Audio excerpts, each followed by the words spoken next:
जिंदाबाद जिंदाबाद जिंदाबाद जिंदाबाद जिंदाबाद जिंदाबाद जिंदाबाद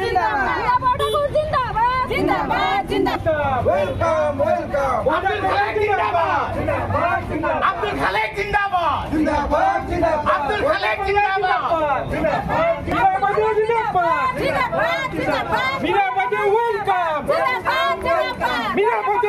আমি সাংগঠনিক দিকটো শক্তিশালী কৰি ২৬ত যাতে গৌৰৱ গগৈ ডাঙৰীয়াৰ নেতৃত্বত আমি এখন সুস্থ গণতান্ত্ৰিক চৰকাৰ গঠন কৰিব পাৰোঁ তাৰে কুচকাৱাজ আৰু আপুনি দেখিছে আজি আমাৰ বৰ্ধিত কাৰ্যনিৰ্বাহক সভাত প্ৰত্যেকটো বৰপেটা জিলাৰ ব্লক মণ্ডল ইয়াত উপস্থিত হৈছে ইয়ে প্ৰমাণ কৰে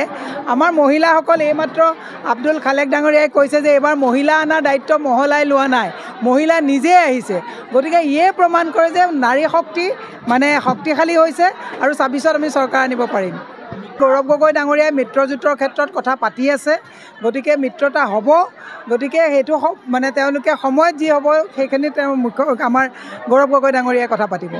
ইতিমধ্যে কথা চলি আছে কিন্তু চব কথাইতো ৰাজহুৱা কৰা নাযায় কিন্তু এটা ভাল সম্পৰ্ক ইতিমধ্যে চলি আছে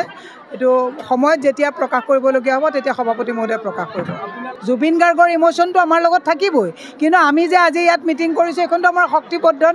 সাংগঠনিক মিটিং গতিকে আমিও কৰি আছোঁ কিন্তু গোটেই চেনেলবিলাক এনেকুৱা হৈ গৈছে মানুহৰ মাইণ্ডছেটটো এনেকুৱা হৈছে যে কংগ্ৰেছে অকল মানে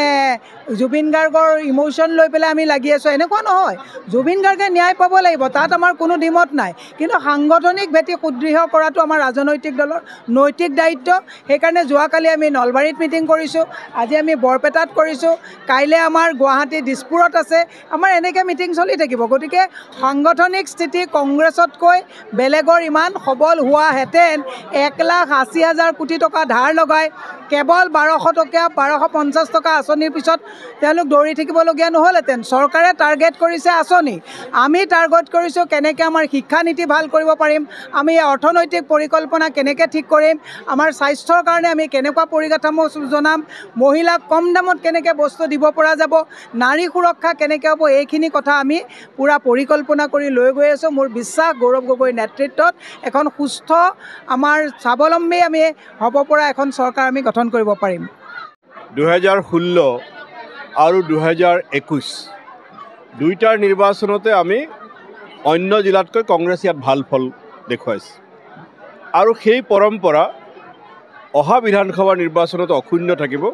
অৱশ্যে সেইটো মই নকওঁ যে ভাল হ'ব কাৰণ অন্য জিলাতো ভাল হ'ব কিন্তু বৰপেটাৰ 5টা সমষ্টি 5টাতে অহাবাৰ কংগ্ৰেছ জয়ী হ'ব যেন আমাৰ ধাৰণা হৈছে প্ৰাৰ্থীৰ শক্তিশালীটো আমাৰ ঘোষণা কৰিলেহে দেখা পাব আমাৰ বিচাৰি আছে কেইবাজনো কিন্তু প্ৰাৰ্থীৰ নামটো আমাৰ দলৰ এই মুহূৰ্তত কোনো ক'ব নোৱাৰে আমাৰ প্ৰক্ৰিয়াই আৰম্ভ হোৱা নাই আমাৰ ব্লক আবেদন পত্ৰ আহ্বান কৰিব ব্লক কংগ্ৰেছে পেনেল দিব জিলা কংগ্ৰেছে পেনেল দিব প্ৰদেশ কংগ্ৰেছে স্ক্ৰুটিনি কৰিব আৰু ফাইনেলি AICC সেইটো চূড়ান্ত চিল মোহৰ মাৰিব আৰু বৰপেটা জিলাৰ মোৰ ধাৰণা কাৰণ মইতো দেখিছোঁ আজিৰ মিটিঙো আপোনালোকে দেখিছে 5টা সমষ্টিৰ 5টাতে কংগ্ৰেছ জয়ী হ'ব